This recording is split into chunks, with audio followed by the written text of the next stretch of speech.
झारखंड आंदोलन के अग्रणी नेता और पूर्व विधायक सूर्य सिंह बेसरा इस वक्त धनबाद कोयलांचल की धरती पर पहुंचे हैं। उनसे हम लोग सीधे जुड़ते हैं कि आने का क्या प्रयोजन रहा दादा, और आप जब आते हैं तो कुछ न कुछ जो है क्रांति करके ही जाते हैं। आज इस बार आने का क्या प्रयोजन रहा? मैं धनबाद कोयलांचल आया हूँ। यहाँ आके मैं कल से परख रहा हूँ, देख रहा हूँ कौन किधर है। कोई इधर है, कोई उधर है। तो झारखंड की राजनीति किधर है? वर्तमान में झारखंड की राजनीति आसाम शिफ्ट कर गया है। बिल्कुल। हमारे मुख्यमंत्री और उनकी धर्मपत्नी जो है ना, कल्पना सोरेन, आसाम के चाय बागान में पत्ते तोड़ रहे हैं। मेरे दृष्टिकोण से क्या पत्ता तोड़ रहे हैं आसाम के चाय बागान में, कि महागठबंधन का जो प्रेम भाव है, सूत्र है, वो तोड़ रहे हैं। क्योंकि महागठबंधन की सरकार झारखंड में है, सबको अवगत है, ये सर्वविदित है कि झारखंड मुक्ति मोर्चा को 2024 में जो जनादेश मिला वो संपूर्ण बहुमत, अकेले पार्टी की बहुमत वाली पार्टी नहीं बना था। वो कांग्रेस के अगर वो 100 लोग नहीं होते तो महागठबंधन में कांग्रेस 100 लोग आंकड़ों लेके महागठबंधन में है। आरजेडी का 4 विधायक है, माले का 2 है। पर इस तरह से उनका जो है ना, कुल मिला के 34 जो जेएमएम का था उसको साधारण बहुमत 41 लाना था, 41। उसके बिना तो सरकार नहीं बन सकता। तो अकेले बलबूते की सरकार नहीं है, लेकिन अकेले बलबूते पे अभी महागठबंधन को ठेंगा दिखा के अब आसाम चले गए, बगल में बंगाल छोड़ दिया। मेरे समझ से बाहर है, और जो राजनीतिक जानते हैं वो तो विश्लेषण करते हैं। मैं तो विश्लेषक हूँ, राजनीति का विश्लेषक हूँ, एनालिटिक हूँ। मेरे समझ से झारखंड मुक्ति मोर्चा का जो घोषणा पत्र है उसमें बृहद झारखंड मानचित्र है, जिक्र है। ये जो वर्तमान झारखंड है, बिहार का एक अंश मिला है, छोटनागपुर संथालपना अलग करके झारखंड अलग हो गया। 25 साल हम लोग सफ़र पूरा किया, और इन 25 वर्षों के अंदर में 14 बार मुख्यमंत्री बना, कई उतर चढ़ाव हुई। वर्तमान सरकार भी अकेले पार्टी का, सिंगल पार्टी का बहुमत नहीं है। बीजेपी काफ़ी पीछे छूट गए हैं, लेकिन महागठबंधन मजबूत दिखाई दे रहा था कांग्रेस के साथ। केंद्र में राहुल गांधी है, कांग्रेस के सोनिया गांधी है, और भी लोग हैं। लेकिन अचानक एक कैसे हो गया, झारखंड मुक्ति मोर्चा, हेमंत सोरेन मुख्यमंत्री, जो मुख्यमंत्री है वो निर्णय ले लिया है कि चल मिनी आसाम जाबो चाय पत्ता तोड़ने के लिए। चाय पत्ता तोड़ रहे हैं और चुनाव लड़ रहे हैं। और ये मुझे समझ का परे हैं। लोगों को संदेश देना चाहेंगे कि उन्होंने वादा किया है कि अगर हम आसाम में सरकार बना लेंगे तो मैं मैया योजना 2500 रुपया आसाम में लागू करेंगे। मुझे समझ में नहीं आता कि 18 विधानसभा में चुनाव लड़ रहे हैं, और वहाँ 200 कितना है, मैंने 16 सीटें हैं। तो इतने सीटें, 100 से ज़्यादा सीट हैं, 126 है। तो 126 सीट अगर चुनाव लड़ते, या बीजेपी गठबंधन लड़ते, या कांग्रेस गठबंधन लड़ते, तो समझ में आता ना जेएमएम का, कि अगर हमारी सरकार बनेगी, सत्ता में आएंगे, तो 2500 मैया योजना आसाम में लागू कर देंगे। उसके बाद बोल रहे हैं कि यहाँ 600-700 रुपया पूरे झारखंड में मिनिमम वेजेज है। न्यूनतम मजदूरी जो है ना, वो कुशल मजदूर का जो है ना, मिनिमम अभी 600 करीब हो गया है, 800 तक चला गया है। भाई वो भी दिला दूंगा। तो आप सरकार में हैं, आपकी सरकार है, आपके झारखंड में किसी को 800 रुपये मजदूरी मिल रहा है जी। अगर मिलता तो गुजरात क्यों पलायन करता मजदूर? मतलब आप कह रहे हैं कि बंगाल छोड़ करके वो असम चुनाव लड़ने के लिए गए हैं, वो भी 16 सीट 18 सीट लड़ने की बात कर रहे हैं। वहाँ कह रहे हैं कि अकुशल जो मजदूर हैं संगठित, उनको हम हक अधिकार दिलवाएंगे, 800 रुपये दिलवाएंगे, जबकि झारखंड में सरकार उनकी है और झारखंड के मजदूर जो है वो पलायन करने के लिए मजबूर हैं। तो ऐसी क्या चुनौती उनके सामने असम में रहने वाली है, और बंगाल से वो क्यों बोरिया बिस्तर बांध के भागे हैं? इसके पीछे क्या कारण है? आपका पॉलिटिकल एनालिटिक्स क्या कहता है? मैं बहुत डीपली अध्ययन किया इस पे, कि कहीं डील तो नहीं हुआ बीजेपी से, कहीं कांग्रेस का वोट काटने के लिए तो उसको न्योता नहीं मिला है। अगर मान लिया जाए, उनका बयान देख रहा हूँ, एक तरफ सुप्रिया भट्टाचार्य उनके प्रवक्ता बोल रहे हैं कि वैशाली सांप है कांग्रेस। अभी पता चला कि 20 धारी नाक सांप है कांग्रेस। तो जब आपका गठबंधन की सरकार बनी 16 सीट 16 विधायक के बिना या मंत्रिमंडल में उनका कांग्रेस का भी शामिल है ना। तो मंत्रिमंडल में कांग्रेस शामिल है झारखंड सरकार में, मिलीजुली सरकार महागठबंधन है।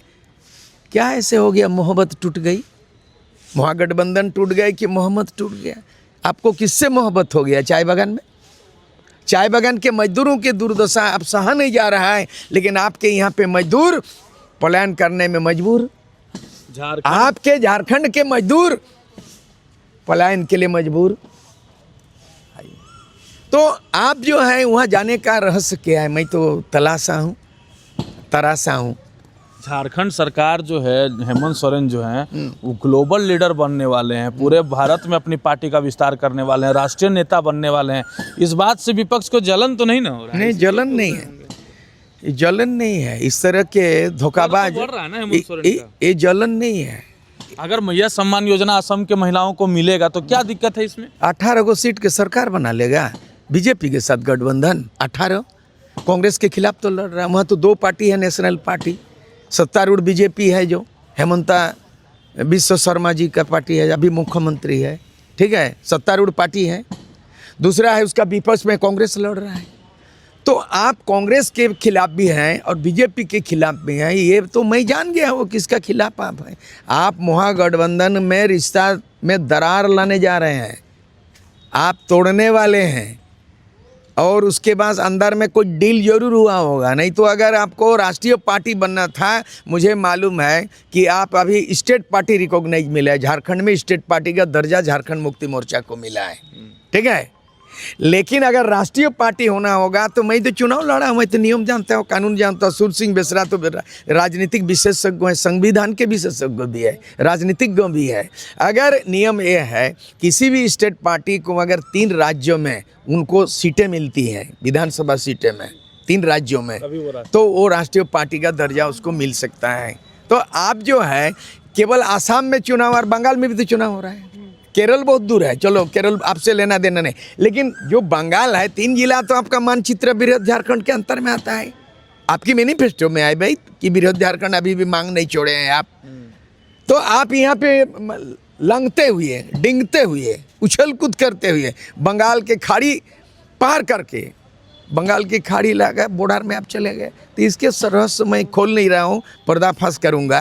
लेकिन क्या है पर्दाफाश कर दीजिए। कुछ दिन पहले दीदी उनको चुनौती दे रही थी कि हेमंत सोरेन बंगाल में नहीं घुसने देंगे उनको। हो सकता है चुनौती से डर गए क्या? क्या रहा है इसको? नहीं, कोई आदमी किसी का बापुत्य नहीं है। राजनीति में, भारत देश की राजनीति में कोई बैरिकेड नहीं है आपका, ठीक है। आप पूरे भारत में राजनीति कर सकते हैं, आप लोकसभा चुनाव लड़ सकते हैं पूरे भारत के कोई भी राज्यों से, क्षेत्र से। लेकिन विधानसभा का जहाँ तक सवाल है, कोई भी रजिस्टर्ड पार्टी है ना, मान्यता प्राप्त कोई भी राज्यों में चुनाव लड़ सकते हैं। बैरिकेड नहीं है, बाध्यता नहीं है, कोई धमकी भपकी नहीं है। मामला ये है कि आपका महागठबंधन का क्या होगा जी। आप तो कांग्रेस के खिलाफ में आसाम में चुनाव लड़ रहे हो, आप तो उसका वोट काटने के लिए चले गए, आप तो वोट कटुआ साबित होंगे आप।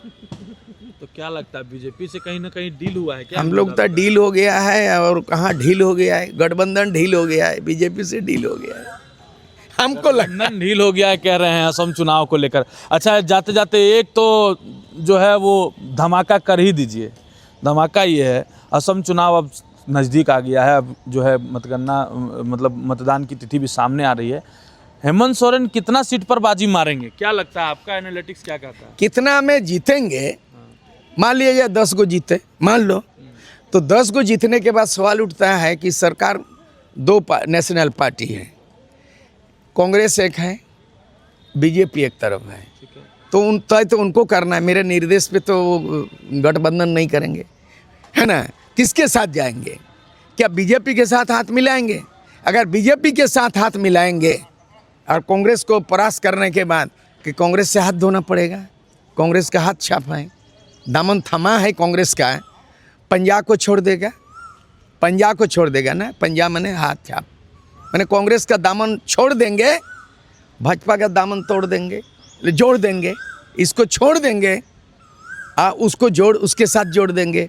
तो जोड़ तोड़ की राजनीति में मुझे ये आ रहा है कि कहीं वो डर तो नहीं सता रहा है कि जमीन घोटाला, ईडी और सीबीआई, बस यही है हो सकता है कि उसके चलते डील हुआ होगा, यही मेरा फाइनल कहना है। तो ये सूर्य सिंह बेसरा थे और बेबाक बोल इनके हमेशा के रहते हैं, और आज भी इन्होंने जब धनबाद आया तो धमाका छोड़कर ये जो है हमारे मिरर मीडिया के चैनल पर जो है धमाका करके गए हैं, और साफ तौर पर इन्होंने राज्य के मुखिया हेमंत सोरेन पर निशाना साधा है और कहा है कि कहीं ना कहीं बीजेपी से डर की राजनीति के कारण जो है गठबंधन कर लिए हैं, और यही कारण है कि वो बंगाल चुनाव छोड़ करके और दूर जो है असम प्रदेश में चुनाव लड़ने के लिए चाय बागान में चाय की पत्तियां खंगाल रहे हैं।